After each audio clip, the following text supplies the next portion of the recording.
Healing can be messy. Now, one thing I've seen clinically quite a lot, as well as in my own health journey, is this idea that theoretically, the body is always trying to heal itself. But when you look at some people who are really sick for a long period of time, it looks like that isn't actually happening.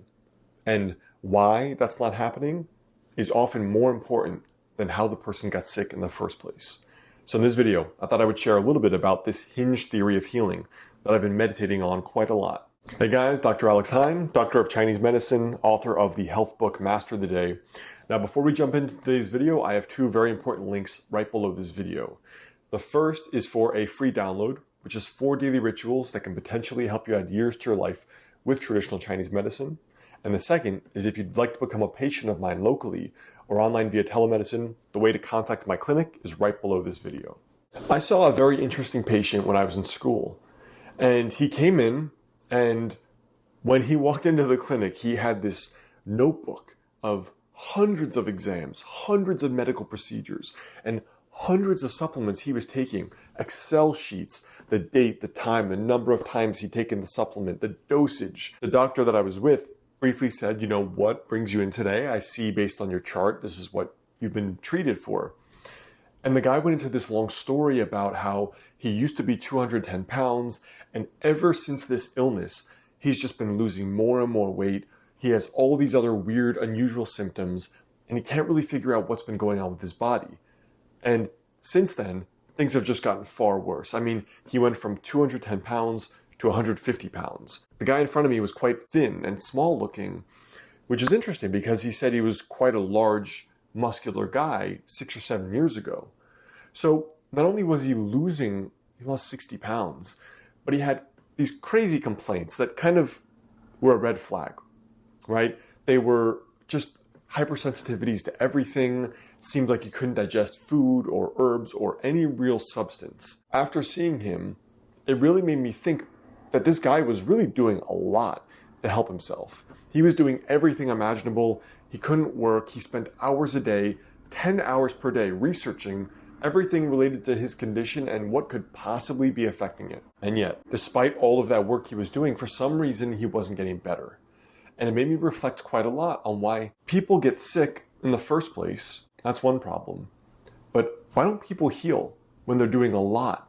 They really are doing the best they can to give themselves every chance of healing.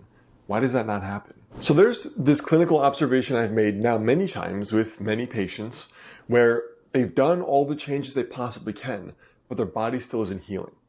They're still locked in this world between life or death where they don't feel well enough to really live, but they're not sick enough that their body will actually die.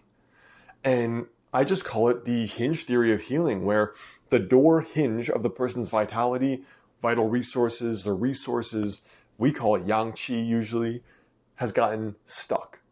Like the door hinge has gotten stuck, where the door needs to be fully open for you to heal and feel well and be a functioning human. Fully closed is to die from illness, but for some reason, it's stuck ajar. And there's not enough yang qi from our perspective to actually push it all the way open. Sometimes even the dance is back and forth. When the person's rested and doing well, their symptoms will get better, and as soon as they get depleted, those symptoms will come back again. This is very, very important because it's very diagnostic from our perspective. Now, we've talked about the idea of yang qi in Chinese medicine, which is extremely important because that, you could call it the vitality, you could call it the person's resources, you could call it the strength of their immune system, you could call it how rested they are. But in general, it's not an easy concept to define as one specific thing because there is no material yang qi in the body. It's a concept to describe physiology and pathology. So in the hinge analogy, the person's hinge the door has been stuck ajar. And sometimes I find in these cases, it requires a forceful pushing to actually make some progress. So it's in these cases, you have to introduce a big dramatic change to see clinical results. Now, for me, most of the time with my patients, Chinese formulas are that impulse that is strong enough. But a smaller percentage of people require much, much more. And one person that comes to mind is there was another woman I saw when I was in school, and she was having severe insomnia. Same thing, same story, long list of things, hundreds of things she's tried, unplugs the Wi-Fi at night, became sensitive to EMFs, she believed, sensitive to everything. When someone says that, or kind of a red flag goes up in my mind that really, rather than necessarily EMFs being the thing affecting them, maybe their vital resources from our perspective have gotten so low that a lot of things in their external environment affect them legitimately. I don't know if EMFs are one of those things, but they are so hypersensitized. Their nervous system is so hypervigilant that they cannot rest. After going back and forth with this woman for a few visits when I was her intern, I talked to my professor, the doctor running the shift, and we were saying, maybe she just needs a vacation, man. To get away from all the conditioning of, she sees her bed at night and the subconscious knows she's not going to sleep well again. So this Pavlovian classical conditioning of knowing that she's not going to sleep well, even if it's not conscious at this point, or knowing that if she eats that food, it's going to cause this discomfort. Long story short, she goes on a 10-day vacation with her husband to Thailand. She comes back with this miraculous report. I wasn't getting food sensitivities. I slept 7 hours for the first time in several years. She was glowing. And it made me think about, she was one of those rusted door hinge cases. For years, she was not seeing these tectonic shifts. And then with this vacation, she broke all the conditioning patterns that were making her stay ill. So sitting home alone, for most people, when seriously ill, whether it's physical pain or fibromyalgia or insomnia or depression or other illnesses, sometimes, the person feels like they want to do that because they're so ill. But from the outside, a person sitting home alone is not healing to the nervous system or to the spirit or physiology of a human being. That is not what a human being is designed to do. We're designed to be engaged in life, to have a purpose, to have a role, to have work to do as a provider or a supporter or something in between. And yet, so often, chronic illness pushes people into a more isolated, more alone, a more kind of state where they are impotent. They just can't do anything. And that further rusts that hinge.